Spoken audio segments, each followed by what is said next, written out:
अस्सलामुअलैकुम वरहमतुल्लाहि वबरकातुहू।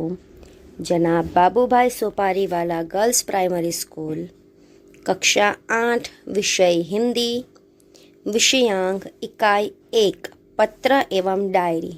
इससे पहले 2 बार में हम अलग अलग तरह के पत्र देख चुके हैं। एक बार हमने 3 पत्र देखे थे और दूसरी बार हमने 4 पत्र देखे थे, यानी हमने अलग अलग तरह के अभी तक हम 7 पत्र देख चुके हैं कि अनुमति पत्र कैसे लिखा जाता है, प्रार्थना पत्र कैसे लिखा जाता है, शिकायत पत्र कैसे लिखा जाता है, कार्यालय पत्र आदि हमने अलग अलग तरह के पत्र देखे हैं। पत्र के बाद आता है डायरी, पत्र एवं डायरी। पत्र के बाद आज हम डायरी के बारे में देखेंगे कि डायरी किसे कहते हैं, डायरी कैसे लिखे जाती है, उसमें क्या क्या चीज़ महत्वपूर्ण होती है आदि। डायरी लेखन, हम डायरी लेखन हमें कैसे लिखनी चाहिए उसके बारे में आज हम समझेंगे। डायरी शब्द अंग्रेजी भाषा का है। डायरी के लिए हिंदी में दैनंदिनी, दैनिकी आदि शब्दों का प्रयोग किया जाता है, लेकिन ज़्यादातर हम डायरी को डायरी ही बुलाते हैं। डायरी में निजी जीवन के प्रतिदिन घटित घटनाओं का लेखा जोखा रखा जाता है। यानी कि बहुत से लोगों को डायरी लिखने की आदत होती है, जिसे वह दिनचर्या भी कर सकते हैं कि पूरा दिन सुबह से लेकर रात तक उन्होंने क्या क्या कार्य किया, कैसे किया, पूरे दिन उनके साथ कैसे कैसे अनुभव हुए, अच्छे अनुभव हुए, बुरे अनुभव हुए आदि कई लोगों को लिखने की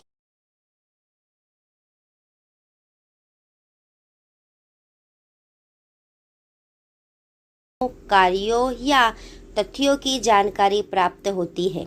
अगर हम किसी व्यक्ति जो दिनचर्या अपनी लिखता हो डायरी में, उसकी डायरी देखेंगे तो वह व्यक्ति कैसा था, उसके साथ कैसी कैसी घटनाएं बनी थी, वह व्यक्ति कैसे स्वभाव का था, वह सभी हमें जानने और समझने को मिलता है। डायरी में व्यक्ति घटित घटनाओं के साथ साथ अपने मन में उठी प्रतिक्रियाओं की भी अभिव्यक्ति भी अंकित करता है। यानी कि अगर कोई व्यक्ति डायरी लिख रहा है तो डायरी लिखते लिखते साथ में वह व्यक्ति ये भी लिखता है कि मेरे साथ आज ऐसा हुआ था, शायद अगर ऐसा होता तो मुझे ऐसा लगता, इसकी जगह ऐसा होता तो मैं क्या करता, वगैरह वगैरह आदि। मतलब कि व्यक्ति अपने जीवन से घटित घटनाओं से कुछ सीखता है और सोचता है कि यदि इसकी जगह यह हुआ होता तो मैं क्या करता, मुझे इससे खुशी मिलती या गम होता आदि। अलग अलग तरह से व्यक्ति अपनी डायरी में लिखता है, इसलिए उसमें वैयक्तिकता होती है, यानी उसमें उस व्यक्ति की छवि हमें दिखाई देती है। उसकी डायरी से हमें पता चलता है कि यह व्यक्ति कैसा था। डायरी प्रतिदिन, साप्ताहिक, पाक्षिक अथवा मासिक लिखी जा सकती है। यानी डायरी हम रोज भी लिख सकते हैं, हफ्ते में 1 बार भी लिख सकते हैं, या 15 दिन में 1 बार, या महीने में 1 बार। यानी डायरी अगर लिखना चाहे तो हम किसी तरह भी लिख सकते हैं। डायरी लेखन की विशेषताएं, यानी कि अगर हम डायरी लिखते हैं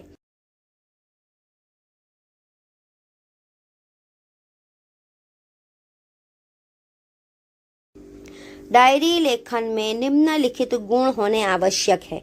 यानी कि दिए गई चीज़ें होना ज़रूरी है, जिससे लिखने वाले व्यक्ति की डायरी दूसरे व्यक्ति को समझ आए और वह डायरी अच्छे से लिख पाए और समझ पाए। नंबर 1, डायरी लेखन में क्रमबद्धता होनी चाहिए।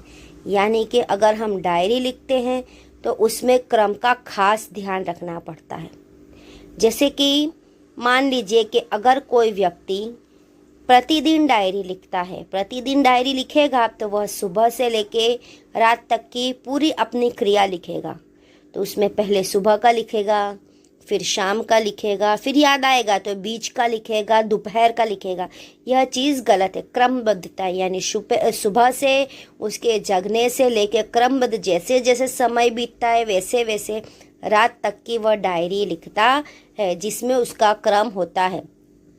अगर हम डायरी लिखेंगे और पहले सुबह के लिखेंगे, फिर शाम के 5 बजे का, फिर हमें याद आए कि दोपहर का तो रह ही गया है, तो उसे बीच का वो शाम के 5 बजे के बाद लिखेंगे, तो वह उसका क्रम रहता नहीं है।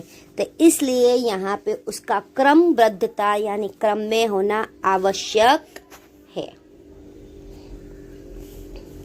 नंबर 2, इसमें लिखा गया विवरण संक्षिप्त, सार, गर्भित तथा वास्तविक हो। यानी कि डायरी में हम जो भी लिखते हैं उसे संक्षिप्त यानी टूके वाक्य में, संक्षिप्त में, सार गर्भित यानी कि कोई अर्थहीन न हो, अर्थहीन बिना का यानी कि जिसका कोई अर्थ निकलता हो, सार निकलता हो, और तथा वास्तविक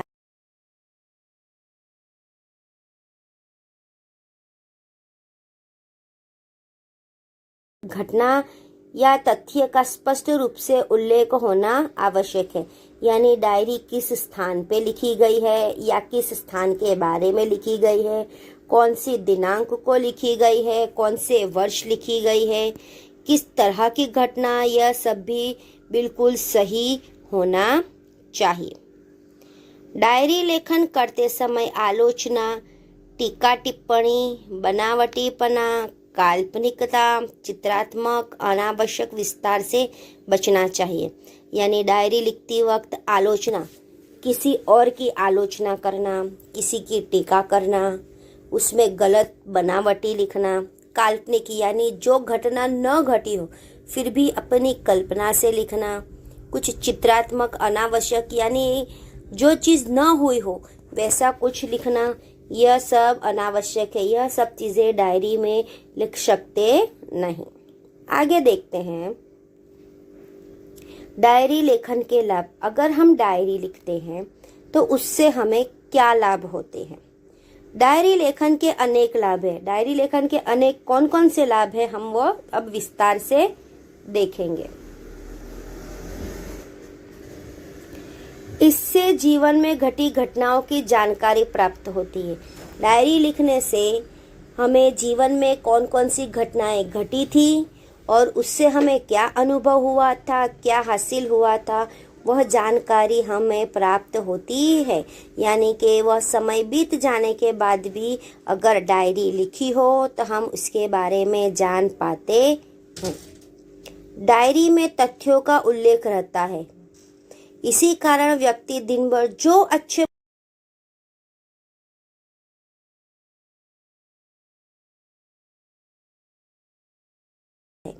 यानी डायरी में व्यक्ति तथ्य का यानी सच का उल्लेख करता है। उसने दिन भर क्या अच्छे काम किए, क्या बुरे काम किए, उसके साथ क्या अच्छा हुआ, क्या बुरा हुआ, वह सभी लिखता है, जिसकी वजह से वह पल पल दूसरों के साथ बुराइयों से भी बच सकता है, क्योंकि उसे जो भी अनुभव हुआ वो सीधा अपनी डायरी में अपने मन से उतारता है।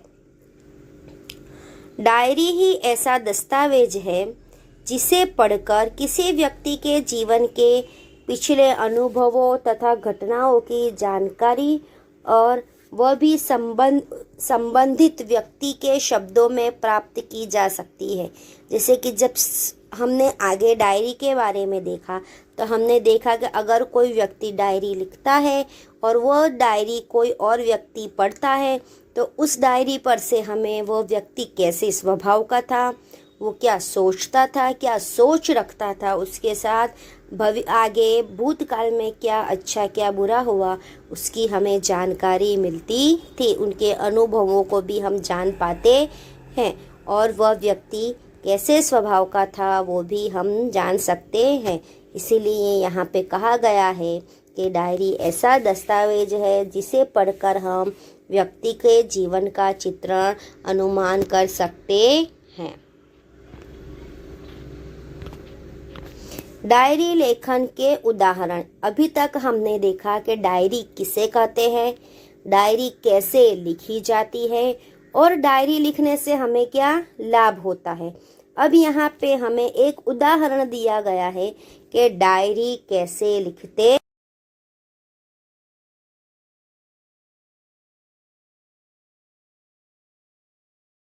यानी कि आपकी विद्यालय शाला का पहला दिन और पहले दिन का स्कूल का आपका शाला का अनुभव कैसा रहा, उसके बारे में यहाँ पे डायरी लिखी गई है। तो चलिए हम देखते हैं। 7 अगस्त 2010 जामनगर। जब हमने विशेषताएं देखी थी तो हमने पहले ही देखी थी कि तिथि, तथ्य और दिनांक आवश्यक है, इसलिए यहाँ पे सबसे पहले लिखा है कि ये किस्सा कब का है। ये घटना 7 अगस्त 2010 की जामनगर की है। अब हम शुरुआत करते हैं। आज नए विद्यालय में मेरा पहला दिन था, लेकिन ये शुरुआत कहाँ से हुई? सुबह से शाला विद्यालय जाने से यहाँ पे शुरुआत हुई। मन में विभिन्न प्रकार के विचारों की उथल पुथल चल रही थी तथा अनेक जानकारियाँ, आशंकाएं अनायास की ही मुझे डरा रही थी। यानी नई विद्यालय में जाना था, इसलिए अलग अलग प्रकार के कहीं डर लग रहे थे कि वहाँ के सब लोग कैसे होंगे, शिक्षक अध्यापक कैसे होंगे, वो कैसे पढ़ाएंगे, मैं सबके साथ मैं मिलजुल कर कैसे रहूँगा आदि। 9 बजे पिताजी के साथ मैं अपने नए विद्यालय आदर्श मंदिर में पहुँचा। यानी कि सुबह 9 बजे मैं अपने नए विद्यालय आदर्श मंदिर पहुँचा। प्रधानाचार्य कक्ष में जाने पर उन्होंने मुझे कुछ प्रश्न किए। प्रधानाचार्य यानी आचार्य के कक्ष में जाने पर उन्होंने मुझसे कुछ सवाल किए जिनके उत्तर मैंने दे दिए। यानी कि जब आचार्य द्वारा मुझे प्रश्न पूछे गए तो मैंने उनसे उसके जवाब दिए। मेरे उत्तरों से वो संतुष्ट नजर आए।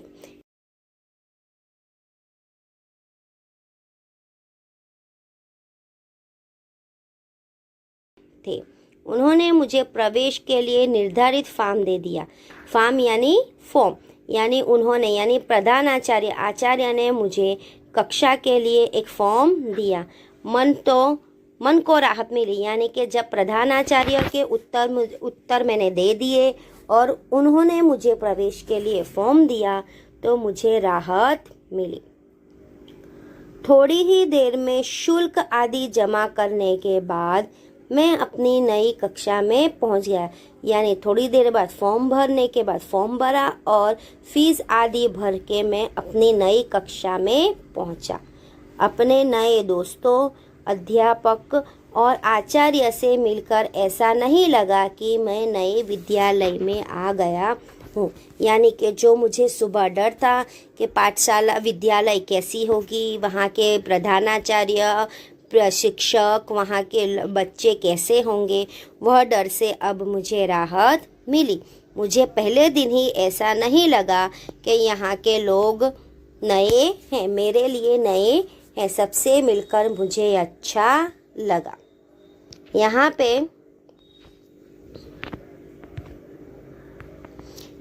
पे यह फकरा पूर्ण होता है। यहाँ पे हमने ऊपर क्या देखा कि पहले दिन की घटनाओं की अपनी डायरी में लिखे। यानी कि यहाँ पे पहले दिन जब से विद्यालय गए तो उसे क्या अनुभव हुआ वो हमने देखा। अब हम दूसरा देखते हैं। वार्षिक परीक्षा के लिए एक दिन पूर्व के अनुभव को अपनी डायरी में लिखिए। यानी कि परीक्षा की जब हम तैयारी करते हैं तब हमारे मन में बहुत सी उथल पुथल होती है।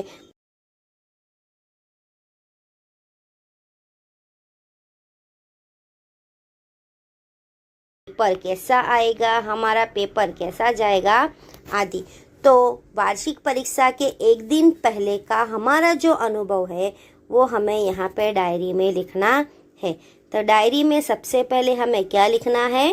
तिथि और स्थान। तो यहाँ पे है 5 अप्रैल 2012 राजकोट। यानी ये कब का है? 2012 अप्रैल और राजकोट का। अब देखते हैं हम यहाँ पे क्या लिखा है।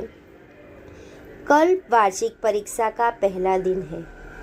रात्रि में 1 बज गया है, परंतु नींद नहीं आ रही क्योंकि दूसरे दिन से वार्षिक परीक्षा शुरू हो रही है, पेपर कैसा जाएगा आदि बहुत सारी परेशानियां, टेंशन है, जिसकी वजह से अभी 1 बज गया है रात का, फिर भी नींद नहीं आ रही।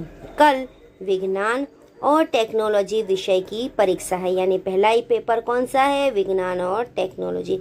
यद्यपि सब कुछ दोहरा लिया है तथापि मन में अजीब सा भय है, यानी कि अच्छे से सब पढ़ लिया है, याद कर लिया है और उसे दोहरा भी दिया है, फिर भी अजीब सा डर लग रहा है। अचानक पिताजी मेरे कमरे में आए। मुझे जगा हुआ देखकर ढाढ़स बंधाया और बिस्तर पर लेटने को कहा। यानी मुझे 1 बज गया फिर भी न सोते हुए देख पिताजी को डर लगा और उन्होंने मुझे बिस्तर पर लेटने को कहा। बत्ती बंद कर दी। अब बत्ती बंद कर दी है, बिस्तर पर पड़े पड़े भी नींद नहीं आ रही। अब मैं बिस्तर पर लेट गया हूँ, बत्ती भी बंद हो गई है, रात का 1 बज गया है, फिर भी मुझे नींद नहीं आ रही। पिताजी के चले जाने पर टेबल लैंप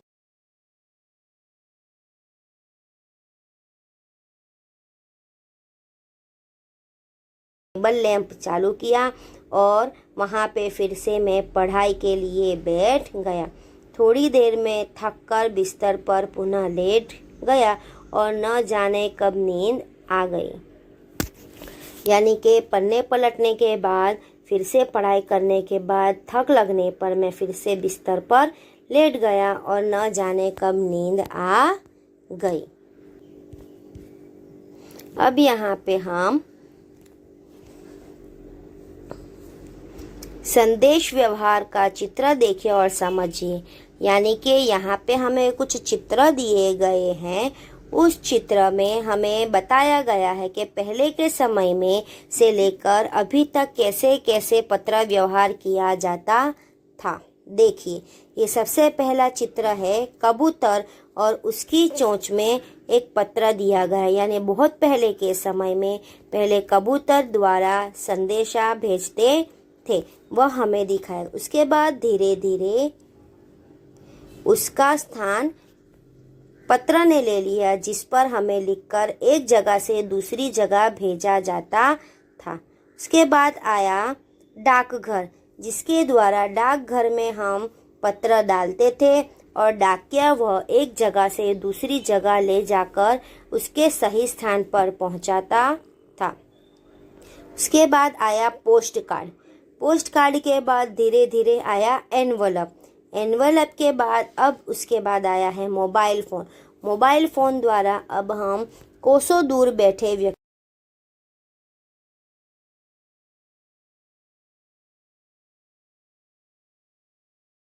आना है तो मैसेज द्वारा हम वह संदेश भी पहुंचा देते हैं। और मोबाइल फ़ोन के बाद अभी आया कंप्यूटर। कंप्यूटर में फैक्स मशीन द्वारा हम कहीं पे दूर बैठे व्यक्ति को अगर हम कोई दस्तावेज भी पहुंचाना चाहते हैं तो आसानी से, सरलता से उसे पहुंचा सकते हैं। यह हमारे इकाई की समझूती यहीं पे पूर्ण होती है। धन्यवाद।